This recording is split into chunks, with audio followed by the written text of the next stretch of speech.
Hello students, कैसे हो आप सभी। आई होप आप लोग बहुत अच्छे होंगे, स्वस्थ होंगे, मस्त होंगे, पढ़ाई पे ध्यान दे रहे होंगे।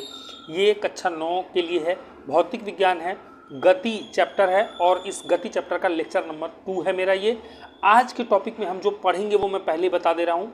सदिश व अदिश राशियों के बारे में जानेंगे, रेफरेंस पॉइंट क्या होता है ये जानेंगे, दूरी और विस्थापन क्या होता है वो जानेंगे, समान और असमान चाल क्या होती है वो जानेंगे और साथ ही जो कुछ एक आंकिक प्रश्न हैं, न्यूमेरिकल्स जिनको आप कहते हो, उनको भी हम लोग एग्जाम्पल्स के तौर पर लेकर के हल करने वाले हैं। टॉपिक जितने दिखने में आसान लग रहे हैं ये उतने ही समझने वाले, और मतलब ये समझ लो कि इसका अगर बेसिक आपको क्लियर नहीं है तो आगे आपको कठिनाइयों का सामना करना पड़ सकता है। तो बेसिक जो है क्लियर आपको इस वीडियो में आज हो जाएगी, नो डाउट, कोई कहीं से कोई कमी नहीं रहेगी। इतना सा ही पढ़ेंगे, ज़्यादा बड़ी वीडियो हम नहीं करना चाहते हैं।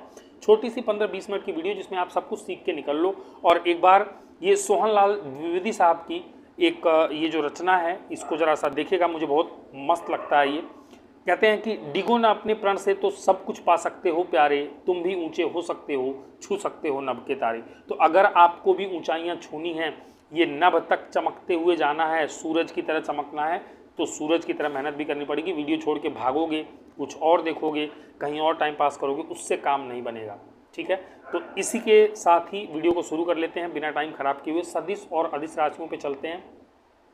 चलिए तो देखिएगा, अदिश तथा सदिश राशियां, इनको इंग्लिश में स्केलर, अदिश को इंग्लिश में स्केलर और सदिश को इंग्लिश में वेक्टर क्वांटिटीज कहा जाता है।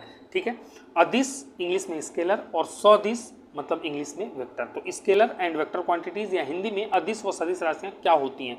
देखो, हिंदी का जो शब्द है ना ये बहुत कुछ बता देता है। अदिश, अदिश, अगर अदिश की बात करें मतलब ऐसी राशियां जिसमें दिशा की जरूरत नहीं होती है, उन राशियों को अदिश राशियां कहते हैं। और सदिश मतलब दिशा के साथ, ऐसी राशियां जिनको व्यक्त करने के लिए दिशा की आवश्यकता होती है उनको सदिश राशियां कहते हैं। अब देखो, दिशा की आवश्यकता होना और ना होना वो मैं आपको समझा देता हूँ।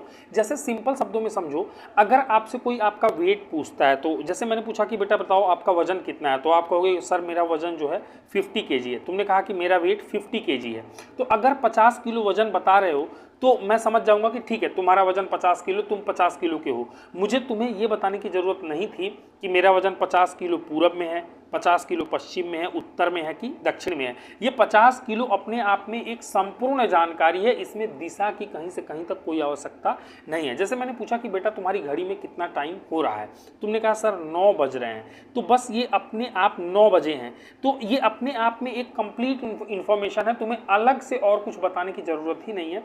9 बजे तुमने कह दिया, तो इसमें ऐसा नहीं है कि 9 बजे पूरब में, पश्चिम में, उत्तर में, दक्षिण में, दिशा की जरूरत नहीं है।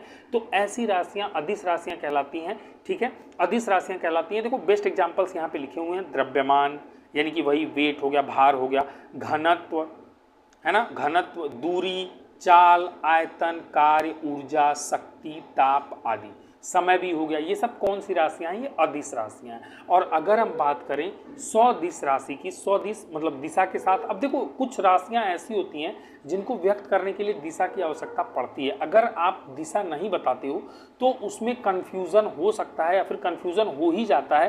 देखो मैं आपको एक्सप्लेन करता हूँ। जैसे मान लो एक बॉक्स है, ठीक है, ये मान लो एक बॉक्स है, ये इस m द्रव्यमान का एक बॉक्स है। मैंने कहा कि इस बॉक्स पे 10 न्यूटन का बल लग रहा है, का बल लग रहा है। अब मैंने तुमको बोला कि इस बॉक्स पे 10 न्यूटन का बल लग रहा है। देखो ये अपने आप में आधी अधूरी इंफॉर्मेशन है, ये अपने आप में आधी अधूरी इंफॉर्मेशन है। क्यों? क्योंकि 10 न्यूटन बल लग रहा है ये तो पता चल गया, लेकिन बहुत ही ज़्यादा कन्फ्यूज़न है। 10 न्यूटन से इसको ऊपर से कोई नीचे की तरफ दबा रहा है, कि नीचे से कोई ऊपर की तरफ दबा रहा है, कि बाएं से कोई इधर से इसको धक्का दे रहा है, कि कोई इस साइड से इसको धक्का दे रहा है। कन्फ्यूज़न ही कन्फ्यूज़न है, सॉल्यूशन का पता नहीं। इस तरह की बात हो गई यहाँ पे, क्योंकि ये एक आधी अधूरी इन्फॉर्मेशन है। इसमें दिशा जो है वो बताना बहुत ज़रूरी हो गया।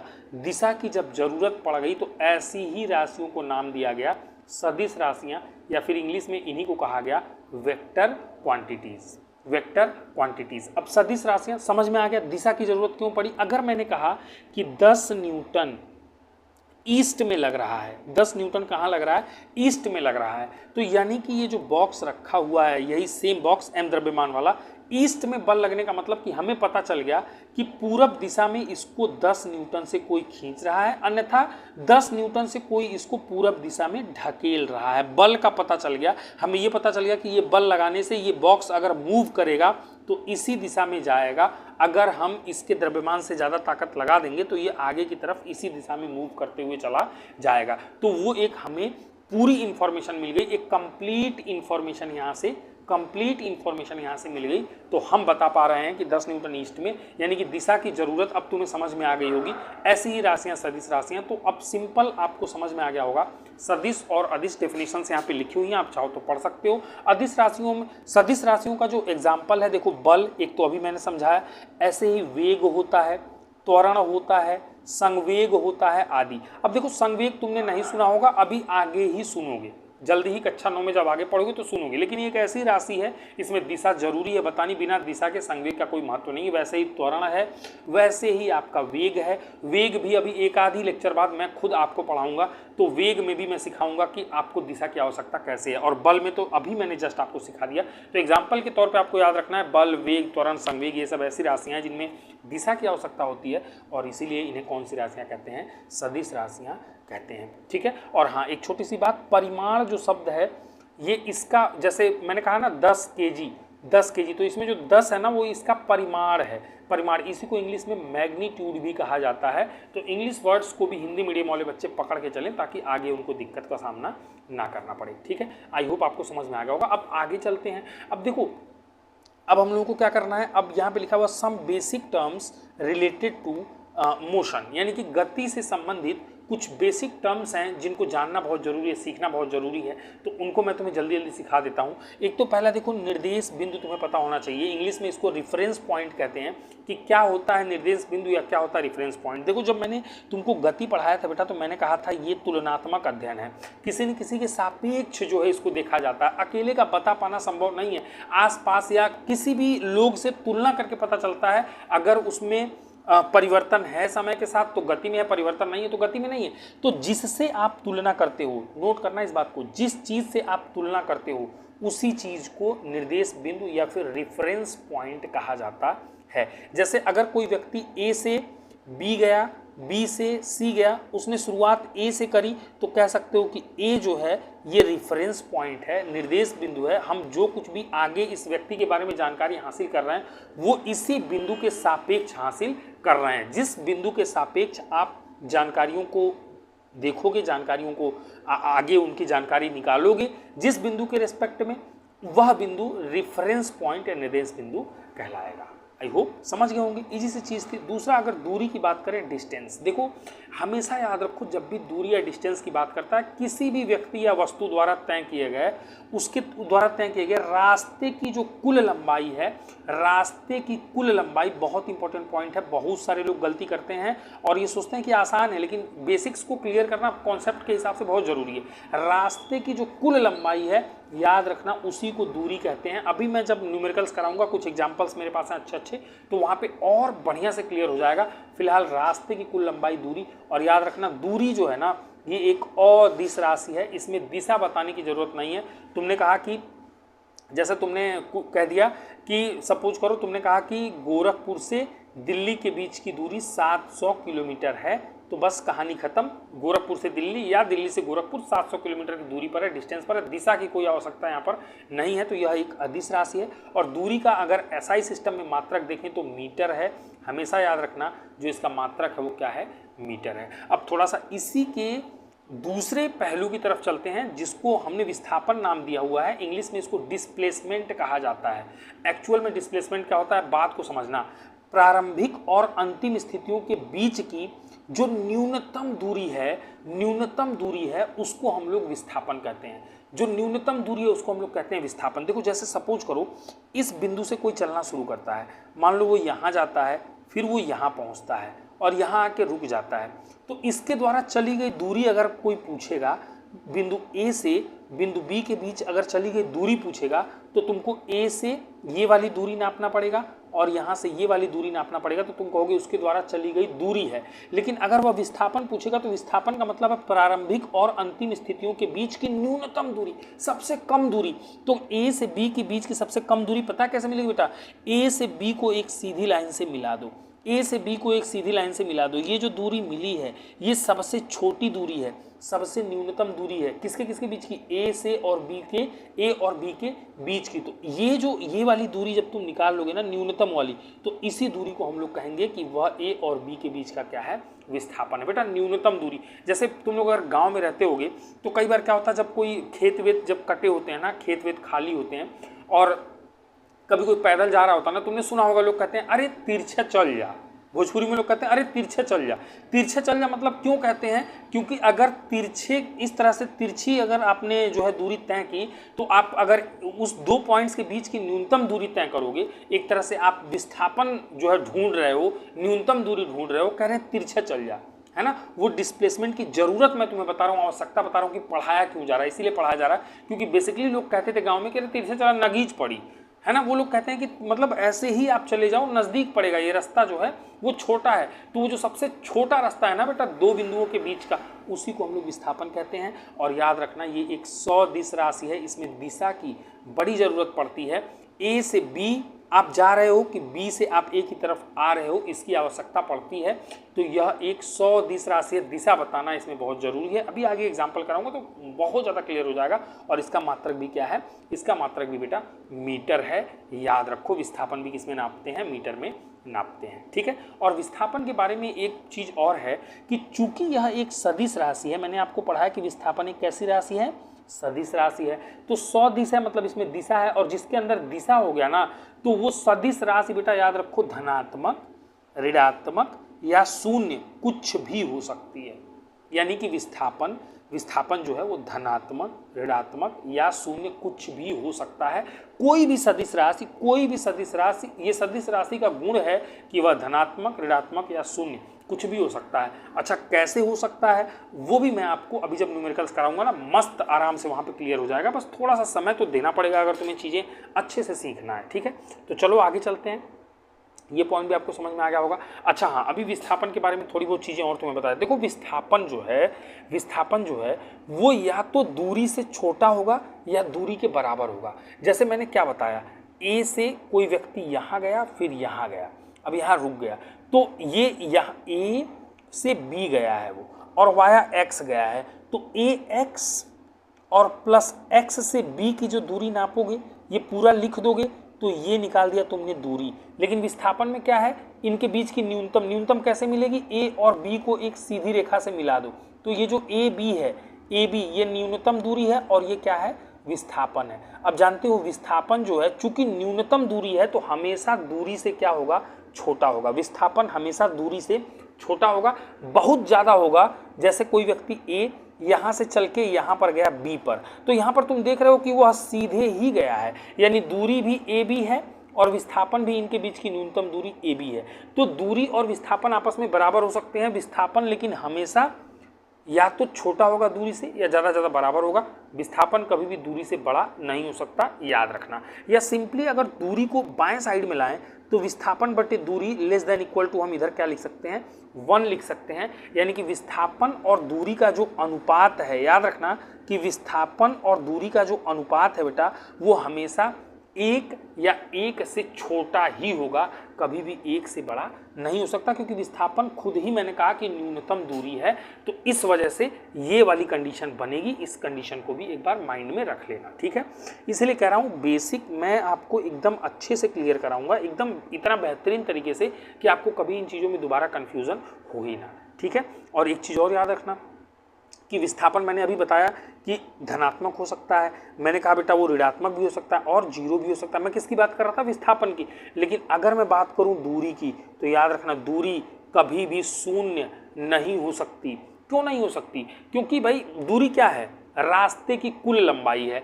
तो जब कोई व्यक्ति रास्ता तय करेगा तभी तो उसके बारे में बात होगी, और जब रास्ता तय करेगा तो इसका मतलब कुछ ना कुछ दूरी तय करेगा। यानी कि अगर दूरी की बात करेंगे तो पक्का कुछ चलल हुई, वो कुछ चला होगा एक आध दो कदम आगे पीछे, तभी आप जो है वो दूरी कह रहे होंगे। तो इसीलिए कह सकते हैं कि दूरी कभी भी शून्य नहीं हो सकती है, कुछ ना कुछ तो निकलेगा ही निकलेगा। तो मैं अभी सच बताऊं तो मैंने आपको बहुत बेहतर तरीके से दूरी और विस्थापन वो जो है पढ़ा के एकदम बेहतर तरीके से मैंने क्लियर कर दिया हुआ है।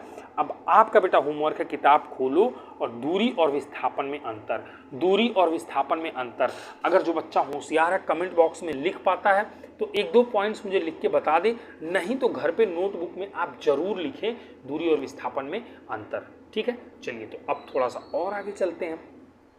अब आते हैं न्यूमेरिकल्स पे, और न्यूमेरिकल्स में तो तुम्हें पता ही है क्या होता है। न्यूमेरिकल्स मैंने कहा कि मुश्किल आएंगे और उसमें आपको बहुत सारी चीज़ें कि निर्देश बिंदु क्या है, दूरी क्या है, विस्थापन क्या है, जीरो कैसे है, विस्थापन ऋणात्मक है, सब आपको यहाँ पर क्लियर हो जाएगा। ठीक है, तो ध्यान से देखना।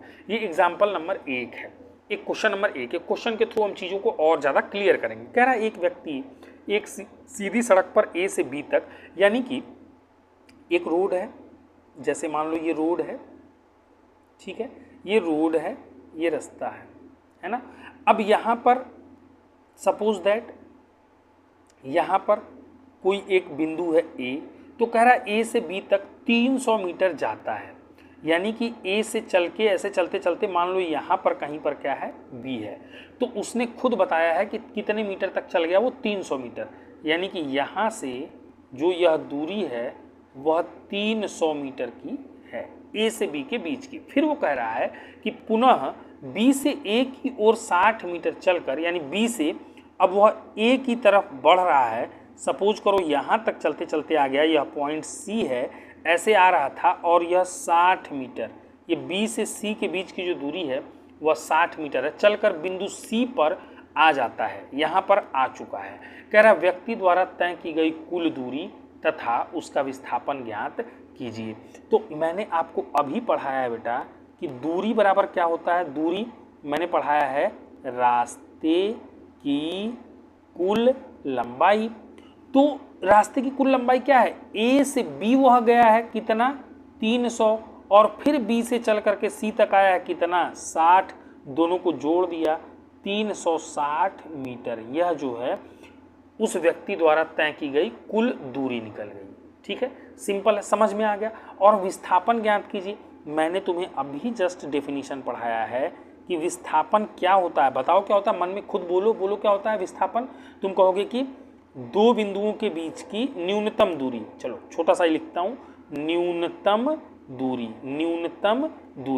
है ना, न्यूनतम दूरी, सबसे कम दूरी। तो एक बात सोचो, ए से चलना शुरू हुआ और सी पे आके रुक गया, और मैंने कहा दो बिंदुओं के बीच की न्यूनतम दूरी कैसे मिलती है, मैंने अभी समझाया है कि ए से सी को या उन दोनों बिंदुओं को एक सीधी लाइन से मिला दो। अगर यह दूरी तुमने निकाल ली तो यही दूरी क्या है, विस्थापन है। अब बच्चा चित्र को ध्यान से देखो, यह पूरा 300 है और इतना 60 है, तो जो बचा वो कितना बचा होगा, जाहिर सी बात है 300 पूरा था और ये 60 कम करना पड़ेगा, क्योंकि मुझे तो यही दूरी निकालनी है न्यूनतम, क्योंकि यही क्या निकलेगा, विस्थापन। तो उसमें से 60 कम करना पड़ेगा, 300 में से 60 घटा दो तो 240 मीटर जो है ये जो निकल के आया है, ये क्या निकल के आ गया, आपका विस्थापन निकल के आ गया। तो आई होप कि आपको मज़ा भी आ रहा होगा और इस एग्जाम्पल से दूरी और विस्थापन में काफ़ी कुछ अंतर भी समझ में आया होगा। चलिए तो आगे चलते हैं, थोड़ा सा और कुछ देख लेते हैं। चलिए एक एग्जाम्पल और देखते हैं, हो सकता है ये और भी बेहतरीन हो, ज़रा ध्यान से देखिएगा। ठीक है, कह रहा है कि यदि हम किसी पत्थर को ऊपर की ओर किसी ऊंचाई तक फेंकें तो पत्थर कुछ समय पश्चात लौटकर उसी स्थान पर आ जाता है। पत्थर का विस्थापन ज्ञात कीजिए। अब देखो, ये एक पत्थर था, इस पत्थर को क्या किया तुमने, ऊपर की ओर फेंका, ये उड़ता यहाँ गया, और जाहिर सी बात है ग्रेविटेशनल फोर्स लगेगा, धरती का गुरुत्वाकर्षण बल, ये खींचेगा और फिर ये पत्थर आया और यहीं पर गिर गया। यानी कि यहीं से चला था और यहीं आ गया, यहीं से चला था और यहीं आ गया। तो यानी कि विस्थापन क्या होता है, मैंने कहा कि प्रारंभिक और अंतिम स्थितियों के बीच की न्यूनतम दूरी। और ज़रा ध्यान से समझो तो इसकी प्रारंभिक स्थिति यही थी और गिरने के बाद इसकी अंतिम स्थिति भी यही है, जहाँ से गया था वहीं आ गया, थोड़ा बहुत भी गैप नहीं है। तो न्यूनतम दूरी, यहाँ पर तो न्यूनतम दूरी मुझे 0 दिख रही है, कोई दूरी ही नहीं बची है, जहाँ से गया था वहीं आ गया। और मैंने देखो विस्थापन की डिफिनीशन क्या है, प्रारंभिक और अंतिम स्थितियों के बीच की न्यूनतम दूरी। प्रारंभ भी यहीं से, अंत भी यहीं से, तो यहीं आके रुका हुआ था, यानी इनके बीच में कोई दूरी नहीं है, तो इनका विस्थापन कितना हो जाएगा, इस पत्थर का विस्थापन फिलहाल कितना हो जाएगा, शून्य हो जाएगा। इस पत्थर का विस्थापन कितना हो जाएगा, शून्य हो जाएगा। तो तुमने देखा विस्थापन शून्य कैसे होता है, समझ में आ गया इस एग्जाम्पल से। ठीक है, चलो एक और बेहतरीन सा एग्जाम्पल तुम्हें मैं कराता हूँ। हाँ, ये तो अभी पढ़ेंगे, रुक जाओ, एक और अच्छा सा एग्जाम्पल। अरे क्या है, एक सेकंड, चलो इस पेज को छोड़ो, एक नया पेज लेता हूँ। ठीक है, चलो एक और एग्जाम्पल तुम्हें सिखाता हूँ, मैं समझाता हूँ विस्थापन को, जो बड़े बेहतर तरीके से जो है एक्सप्लेन करेगा। जैसे सपोज करो कि कोई एक व्यक्ति है, ठीक है, ये व्यक्ति जो है एक सर्कुलर मैदान है, एक ना सर्कुलर बिल्कुल गोल।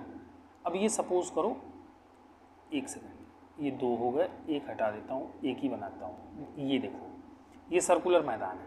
अब ये व्यक्ति जो है इस जो फील्ड पे ये इसके चक्कर काटना चाहता है, ये वाला व्यक्ति। मान लो वो यहाँ से चलना शुरू किया, जरा बात को समझना, पॉइंट ओ से वो चलना शुरू किया और वो ये ऐसे गया, फिर ऐसे गया, फिर ऐसे गया, एकदम इसके जो वृत्तीय पथ है उसको ट्रेवल करते हुए इस मैदान के किनारे किनारे किनारे ऐसे घूमते घूमते और वापस ओ पर आकर के रुक गया। यानी कि ओ से निकला और ओ पर आकर रुक गया, ओ पर आकर रुक गया। तो अगर मैं तुमसे पूछूं कि इसके द्वारा तय की गई दूरी बताओ कितनी हुई, इस व्यक्ति के द्वारा ये सर्कुलर मैदान में तय की गई दूरी कितनी हुई, तो तुम कहोगे दूरी तो सर आप बार बार कह रहे हैं रास्ते की कुल लंबाई होती है। चलो जी, बिल्कुल ठीक बात है। तो रास्ते की कुल लंबाई यानी कि ये तो वृत्ताकार पथ है। चलो जी, बिल्कुल सही बात है। अगर वृत्ताकार पथ है तो ये कहीं ना कहीं वृत्त की परिधि जैसा लग रहा है कि नहीं लग रहा है, लग रहा है ना, ये परिधि ही तो है। तो तुमने कहा कि यानी कि ये इसके परिधि पर चल रहा है, यानी कि जो वृत्त की परिधि होगी, ये परिधि निकलेगी, यानी कि परिधि मतलब कि वह लंबाई निकल गई जिस लंबाई को इस व्यक्ति ने ट्रेवल किया है, और वही लंबाई क्या है, इसके द्वारा चली गई, इसके द्वारा तय की गई कुल लंबाई, वही क्या है, दूरी है। तो इसकी जो वृत्त की परिधि है वही इसके द्वारा तय की गई दूरी है। और परिधि कितनी होती है वृत्त की, अगर बेटा पता नहीं है तो याद कर लो, 2πr। तो जो दूरी है वह इस व्यक्ति के द्वारा ओ से निकला और ओ तक आकर के रुक गया, तो इस एक चक्कर में इस व्यक्ति द्वारा तय की गई दूरी कितनी हो गई, 2πr हो गई। लेकिन बेटा अगर वहीं आपसे विस्थापन पूछ लिया जाए, विस्थापन, तो आपको पता है कि प्रारंभिक और अंतिम स्थितियों के बीच की न्यूनतम दूरी, न्यूनतम मतलब ओ से प्रारंभ हुआ था, ओ से निकला, यानी ओ जो है वो प्रारंभिक है और ओ पर आकर रुक गया, यानी कि वो इसका अंतिम है। जहां से निकला घूमते फिरते वहीं आके रुक गया, तो यानी कि जिस बिंदु से चला उसी बिंदु पर आ गया। तो दोनों बिंदुओं के बीच की न्यूनतम दूरी यहाँ पर कितनी दिख रही है, ओ पर ही था, ओ से गया ओ पे आ गया, यानी कि इसके बीच में तो कोई दूरी है ही नहीं, दूरी दिख रही है 0। न्यूनतम दूरी कितनी दिख रही है, 0। दो बिंदुओं के बीच की, ओ से निकला था पहली बिंदु और ओ पर आके रुक गया दूसरी बिंदु, दोनों के बीच की न्यूनतम दूरी कितनी है, 0। तो विस्थापन यहाँ पर कितना हो जाएगा, इसका 0 हो जाएगा। तो अगर वृत्तीय पथ पर एक व्यक्ति गति कर रहा है तो तुम्हें ये बात समझ में आ गई कि दूरी तो वह 2πr ट्रेवल कर लेगा, लेकिन विस्थापन उसका कितना होगा, 0 होगा। और लगे हाथ इसी सवाल को थोड़ा सा और बढ़िया बना लेते हैं। ठीक है, एक काम करते हैं, एक और सवाल मैं तुम्हें करा देता हूँ, वो भी काम का है। जैसे देखना, एक सेकेंड, ओह शिट, एक सेकेंड, मैं अभी इसका हिसाब किताब बनाता हूँ। ठीक है, चलो। तो अभी जैसे मान लो एक व्यक्ति है, ठीक है, कोई व्यक्ति है, वो इस पॉइंट ओ से चलना शुरू किया और ऐसे चल रहा है और पी पर आकर के वह रुक गया। ओ से चलना शुरू किया और पी पर आकर के रुक गया, और यह जिस मैदान पे चल रहा है, जिस रास्ते पे चल रहा है, वो एक्चुअली जो है वो अर्धवृत्त अर्धवृत्तीय जो है वो मामला है, अर्धवृत्तीय रास्ता है, पूरा वृत्त नहीं है, आधा वृत्त है। तो इस केस में ओ से निकला और पी पर रुक गया। तो अब तुम्हें बतानी है, ये देखो P पर रुक गया, अब तुम्हें बतानी है इस बार उसने कितनी दूरी तय की और इस बार उसका विस्थापन क्या है। अगर ये तुम्हारे दिमाग में आ गया है इसका आंसर तो बहुत अच्छी बात है, नहीं आया तो मेरी बात को सुनो, अगर तुम्हें समझ में भी आ जाता है तो तुम्हारा बहुत फ़ायदा होगा इस चीज़ से, बहुत बेहतर तरीके से तुम दूरी और विस्थापन में कभी कंफ्यूज ही नहीं होगे। ठीक है, बेहतरीन टॉप का सवाल है ये। तो यानी कि दूरी मैंने पढ़ाया है, रास्ते की कुल लंबाई ओ से निकला है पी तक गया है। अगर ये ऐसे ऐसे ऐसे ऐसे ऐसे चलते चलते चलते यहाँ आया होता तो पूरा वृत्त बनता, तो फिर तो ये वृत्त के परिधि के बराबर ट्रेवल कर लेता, लेकिन यह तो आधे पर आके रुक गया है, तो परिधि का आधा कर दूं तो परिधि बटे 2 जो है वह इसके द्वारा तय की गई दूरी होगी। और परिधि वृत्त की कितनी होती है, 2 पाई r होती है बटे 2, वही इसके द्वारा तय की गई दूरी है। 2 से 2 कट गया, तो दूरी जो है इस बार उसने कितनी ट्रेवल की है, पाई r दूरी ट्रेवल की है इस व्यक्ति के द्वारा ओ से पी तक जाने में। इस रास्ते से, ये रास्ता देखो मैंने बनाया है, इस रास्ते से जाने में इसके द्वारा जो तय की गई दूरी है वह पाई r है। वृत्त की परिधि का आधा चला है तो 2 पाई r का आधा पाई r, तो पाई r। और अगर विस्थापन की बात करें तो प्रारंभिक बिंदु देखो ये है, ओ से निकला था, कहाँ से निकला था, ओ से, तो ओ क्या है, प्रारंभिक बिंदु है। और कहाँ रुका है जाके, पी पर, तो पी क्या है, अंतिम बिंदु है। पी क्या है, अंतिम बिंदु है बेटा। तो प्रारंभिक और अंतिम के बीच की जो न्यूनतम दूरी है, सबसे कम दूरी है, न्यूनतम दूरी है, वही क्या कहलाएगी, वही इसका विस्थापन कहलाएगी। तो न्यूनतम के लिए मैंने बेटा बताया है जुगाड़, चुपचाप क्या करना है तुम्हें, दोनों बिंदुओं को एक सीधी लाइन से क्या करना है, मिला देना है। ये देखो दोनों बिंदुओं को मैंने एक सीधी लाइन से मिला दिया। तो अगर O से P ये वाली दूरी तुमने निकाल ली, ये वाली दूरी तुमने निकाल ली, तो तुमने क्या निकाल लिया, विस्थापन। और बेटा अगर ध्यान से देखो तो यह वृत्त का, यह अगर वृत्त का केंद्र होता, इसकी त्रिज्या तो r मान के हम चल ही रहे हैं, वो तो सवाल में नहीं मैंने कुछ कहा तो r ही मान लो, कुछ भी जनरली, ठीक है। तो अगर ये केंद्र है तो ये त्रिज्या r है, आधा r हो गया, तो यह भी r, यह एक तरह से वृत्त का व्यास की तरह से काम कर रहा है। यह जो दूरी अगर निकालनी पड़े वृत्त के हिसाब से, इस वाले रास्ते के मद्देनजर रखते हुए, तो O से P की यह सीधी रेखा निकालनी है, और यह सीधी रेखा वृत्त के व्यास के जैसी है, या फिर आधा r है तो पूरा r 2r, यानी कि वृत्त का व्यास वैसे भी 2r होता है। और चित्र में भी देख के लग रहा है कि ये r है, ये भी r है, तो r और r मिलकर 2r जो है वह दूरी जो है O से P की न्यूनतम दिख रही है, दूरी नहीं बल्कि तुम कहो कि 2r जो है वह क्या है, वह न्यूनतम दूरी है दो बिंदुओं के बीच की, O और P के। और O और P के बीच का विस्थापन इसने पूछा था, न्यूनतम दूरी तुमने निकाल दिया कितना, 2r, और यही न्यूनतम दूरी विस्थापन होता, तो विस्थापन कितना आ जाएगा, 2r आ जाएगा। यानी कि अगर कोई व्यक्ति अर्धवृत्ताकार मार्ग पर O से चल के P तक जाता है तो इसके द्वारा तय की गई दूरी जो है वह तो पाई r होगी, और इसका विस्थापन O और P के बीच की न्यूनतम दूरी, यानी कि इसको एक लाइन से मिलाओगे तो वह वृत्त का व्यास जैसा दिखेगा, और व्यास त्रिज्या का दूना होता है, r गुणे r, त्रिज्या का दूना होता है, यानी कि r इंटू 2 यानी कि 2r, और वही न्यूनतम है, और न्यूनतम है इसीलिए क्या है, विस्थापन है। तो विस्थापन आ गया 2r। तो आई होप यहाँ पर आपको सब कुछ यहाँ पर बेहतर तरीके से क्लियर हो गया होगा, ठीक है। अब कोई कन्फ्यूज़न यहाँ पर नहीं होगा। तो अब एक काम करते हैं, दूरी और विस्थापन का मसला तो मैंने हल कर दिया आपका जो है, ठीक है, दूरी और विस्थापन का सारा मसला हल कर दिया। अब जो है एक नए टॉपिक पे, जो कि मैंने वहाँ पर शुरू में ही बोला था कि एक समान गति और असमान गति, एक समान गति और असमान गति भी हम लोग पढ़ेंगे। तो जल्दी से पढ़ लेते हैं, छोटा सा 2 मिनट का टॉपिक है ये।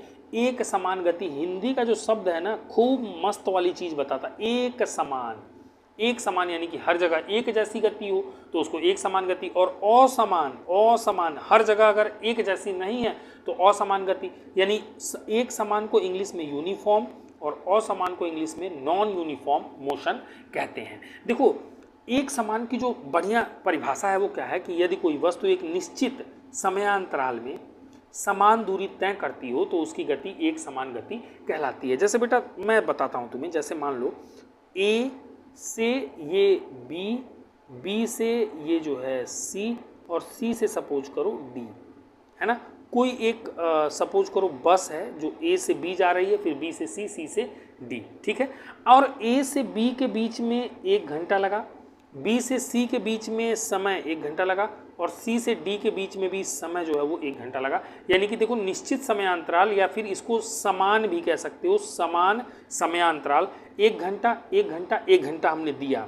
अगर यह गाड़ी ए से बी तक 50 किलोमीटर प्रति घंटा से चली, फिर बी से सी तक भी 50 किलोमीटर प्रति घंटा से चली, और सी से डी तक भी 50 किलोमीटर प्रति घंटा से चली, तो यह जो बस की जो चाल है, जो गति है, वह एक समान गति यूनिफॉर्म मोशन कहलाएगी।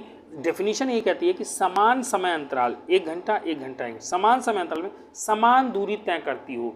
यानी कि 50 किलोमीटर तय किया, इसमें भी 50 किलोमीटर तय किया, और इसमें भी कितना तय किया, 50 किलोमीटर तय किया, तो यह जो है, यह जो गति है वह एक समान या यूनिफॉर्म मोशन कहलाएगी। और इसके विपरीत अगर समान समय अंतराल में असमान दूरी तय करती हो तो इसकी गति जो है वो असमान गति कहलाती है। सिंपल सी, अगर उसी बस को ये इस तरह से अगर मैं ले लूँ, ए बी सी और डी, ये 4 पॉइंट्स हैं, आगरा है ना, आगरा, बी से भी कोई नाम ले लो, सी से भी कोई नाम ले लो, डी से दिल्ली आ गए, ठीक है। तो यहाँ से ये बस चलना शुरू करती है, ए से बी के बीच में भी उसको 1 घंटा, बी से सी भी 1 घंटा, सी से डी भी 1 घंटा, समान समय अंतराल है। लेकिन अगर यहाँ यह 50 किलोमीटर प्रति घंटा, यहाँ पर वह 70 किलोमीटर प्रति घंटा, और यहाँ पर वह 80 किलोमीटर प्रति घंटा अगर हो जाती है, तो यानी कि 1 घंटे में उसने 50 किलोमीटर तय किया, लेकिन अगले 1 घंटे में वह 70 किलोमीटर तय कर गई, और उसके अगले 1 घंटे में उसने 80 किलोमीटर तय कर लिया। यानी कि 1 घंटा अंतराल बी से सी का भी 1 घंटा, सी से डी का भी 1 घंटा, समान समय अंतराल है, लेकिन ए से बी तक उसने केवल 50 किलोमीटर प्रति घंटा 50 किलोमीटर ही तय किया, बी से सी तक उसने 1 घंटे में 70 किलोमीटर प्रति घंटा के हिसाब से 70 किलोमीटर तय कर लिया, और सी से डी 80 किलोमीटर प्रति घंटा के हिसाब से 1 घंटे में उसने 80 किलोमीटर तय कर लिया। एक ज़्यादा दूरी तय करी है, अलग अलग दूरियाँ तय करी है, समान समय अंतरालों में असमान दूरियाँ तय करी है, तो इस तरह की गति को हम लोग क्या कहेंगे, असमान गति कहेंगे। यही असमान गति कहलाती है। एक छोटा सा मेरी बात मान लो, एनसीईआरटी की किताब में एक जो है ना, ये एक समान गति और असमान गति के लिए एक टेबल दिया हुआ, उस एग्जाम्पल के तौर पे वो समझाने की कोशिश कर रहा है। बहुत सारे बच्चे कंफ्यूज रहते हैं, उसको समझ नहीं पाते हैं, तो मैं आपको यहाँ पर समझाने जा रहा हूँ, उसको समझ लो, फिर ये लेक्चर खत्म हो जाएगा। चलो देखो, ये एनसीईआरटी वाली किताब में एग्जाम्पल दिया हुआ है, बड़ा बेहतरीन लगा मुझे। एक समान गति और असमान गति को समझने के लिए, एक समान गति और असमान गति को समझने के लिए इस चार्ट से ज़रा समझते हैं। देखो इस चार्ट में क्या क्या है, एक तो समय दिया हुआ है, 9:30 बजे से कोई गाड़ी स्टार्ट होती है, 9:45 पे, फिर 10 बजे, फिर 10:15, फिर 10:30 बजे। तुम देखोगे तो यहाँ पे जो गैप है, अगर आप देखोगे तो वो गैप आपको दिखेगा आई थिंक 15 मिनट का, और 9:45 से 10 बजे भी गैप कितने का मिला, 15 मिनट का। 10 बजे से 10:15 बज गए तो कितने गैप मिला, 15 मिनट का। 10:15 से 10:30 बज गए तो 15 मिनट, 10:30 से 10:45 गए तो 15 मिनट, और 10:45 से 11 गए तो 15 मिनट। एक्चुअली 15 मिनट के अंतराल पे समय सारणी में 2 लोगों को ऑब्जर्व किया गया है। एक गाड़ी है जिसका नाम है ए, एक दूसरी गाड़ी है जिसका नाम है बी। तो वस्तु या फिर एक वस्तु ले लो, ए के द्वारा तय की गई दूरी, ये सब उसके द्वारा तय की गई दूरी मीटर में दिया हुआ है, और यह वस्तु बी के द्वारा तय की गई दूरी ये मीटर में आपको दिया हुआ है। एक ए के द्वारा और एक बी के द्वारा, और सेम टाइम पे दोनों को एनालिसिस करके 9:30 बजे इसकी हालत क्या थी, इसकी क्या थी, 9:45 पे इसकी हालत क्या थी, इसकी क्या थी, इस तरह से दिया हुआ है। अब देखोगे तो जो पहला समय अंतराल है वो 15 मिनट का है, दूसरा समय अंतराल भी 15 मिनट का, तीसरा समय अंतराल भी 15 मिनट का। यानी समय अंतराल जो देख रहे हो यह बेटा समान समयांतराल आपको दिख रहा होगा। ये एनालिसिस कर लिया आपने समान समय अंतराल में। अब गाड़ी की हालत देखते हैं। ए की अगर हालत देखें, ए के द्वारा तय की गई दूरी 9:30 पे इसने 10 मीटर की दूरी तय की थी, और 15 मिनट जब बीता, 9:45 हुआ तो इसने 20 मीटर की दूरी तय कर ली, 20 मीटर पर ये पहुंच गया। यानी 10 से 20 जाने में इसने कितना ट्रेवल किया, 10 मीटर की दूरी तय की। फिर 9:45 से जब 10 बजे तो 20 से इसकी दूरी बढ़ के रीडिंग पे इसके कितने आ गई, 30 आ गई। यानी 20 से 30 जाने में वापस से कितना तय किया इसने, 10। 30 से 40 जब गया वापस से कितना तय किया, 10। 40 से 50 गया तो कितना तय किया, 10। 50 से 60 में भी 10, 60 से 70 में भी 10। यानी कि तुम देखोगे अगर वस्तु ए की बात करें तो वह समान दूरी जो है वह तय करता हुआ आपको दिखाई दे रहा होगा। हर एक 15 मिनट में वह 10 मीटर 10 मीटर 10 मीटर 10 मीटर की दूरी तय कर लेता है। यानी कि 15 मिनट में 10 मीटर, 15 मिनट में 10 मीटर, 15 मिनट में 10 मीटर, समान समय अंतराल में समान दूरी तय करता है। तो जो ए है बेटा, आप कह सकते हो कि यह कौन सी गति कर रहा है, एक समान गति कर रहा है, एक समान गति कर रहा है। आप जवाब दे सकते हो। और अगर बी की एनालिसिस की जाए तो पहले 15 मिनट में पहले 12 मीटर चल चुका था ये, अब 12 से 19 चला तो कितना चला, 7 मीटर चला। फिर 19 से 23 में कितना चला, 4 मीटर चला। 23 से 35 में कितना चला बताओ जोड़ के, 23 7 30 7 5 12। 35 से 37 में 2, 37 से 41 में 4, है ना, 41 से 44 में 3। यानी कि तुम देख रहे हो कि 15 मिनट के अंतराल में इसने एक बार 7 मीटर तय किया, अगले 15 मिनट के अंतराल में इसने 4 मीटर तय किया, अगले 15 मिनट के अंतराल में इसने 12 मीटर, अगले 15 मिनट के अंतराल में केवल 2 मीटर, अगले 15 मिनट के अंतराल में 4 मीटर और फिर 3 मीटर। यानी कि समान समयांतराल में यह जो बी है वह तुम देखोगे कि